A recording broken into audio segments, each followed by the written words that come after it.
Welcome to Halo 3 ODST, the newest game in the Halo series. We're going in hard! But this time, Master Chief isn't here to save the day. You're a human soldier, but not just any soldier. You're an Orbital Drop Shock Trooper, an ODST. ODSTs drop behind enemy lines, from miles above the surface of a planet. In this short, we follow the journey of one soldier, Tarkov, from the moment he is inspired to become a soldier, through his coming of age on the battlefield, and as he becomes a leader.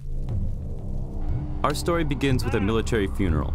Bungie, Halo's developer, collaborated with the Academy Award-winning costume designer from Saving Private Ryan and Band of Brothers to design a Halo-style Honor Guard uniform, complete with special insignias and rank displays. Legacy.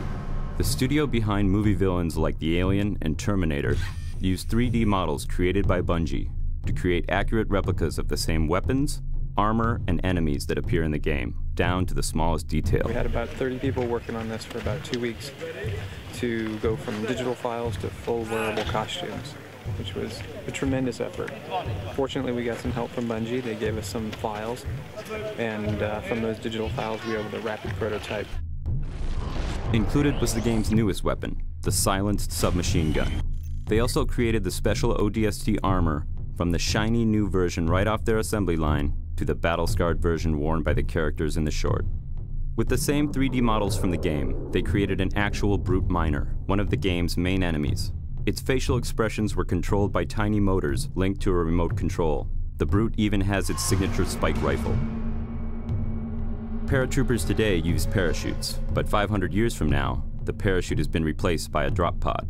Drop pod is a single-man method of insertion, so you can think of it almost as a manned bomb. This is the way that ODSTs insert into battle. They drop in from orbit in single-man pods, the doors blow off, and they come out fighting. To replicate a drop, an interior section of a single pod was built. Then the visual effects artists at Asylum created a dizzying freefall view and comped in view screens to show other ODSTs and the pod's various gauges and controls. But some of the biggest stars of the film were the various locations. The battle scene was shot at the bottom of a strip mining coal operation.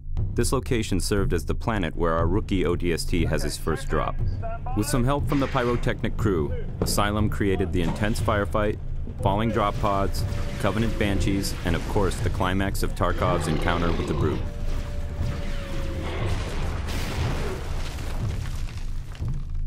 For the funeral, a military cemetery was created inside the cooling tower of an active nuclear power plant. Just outside the tower, a mud pit, an obstacle wall, and a razor wire course were created to simulate ODST training. Our drill instructors, actual Hungarian Special Forces soldiers, fired blanks as the recruits crawled through the razor wire. Finally, the shoot moved to an abandoned Soviet aluminum refinery. This is the location of the final Battle Cross memorial scene. Tarkov, now older, pays his last respects to a fallen squad mate, then leads his young soldiers into battle once again.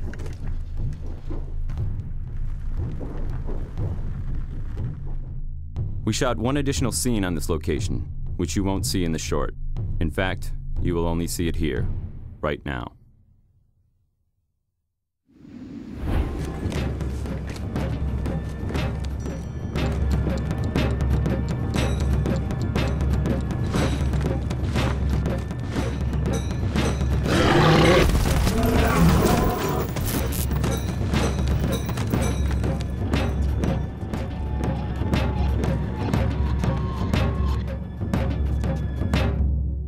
The ODST.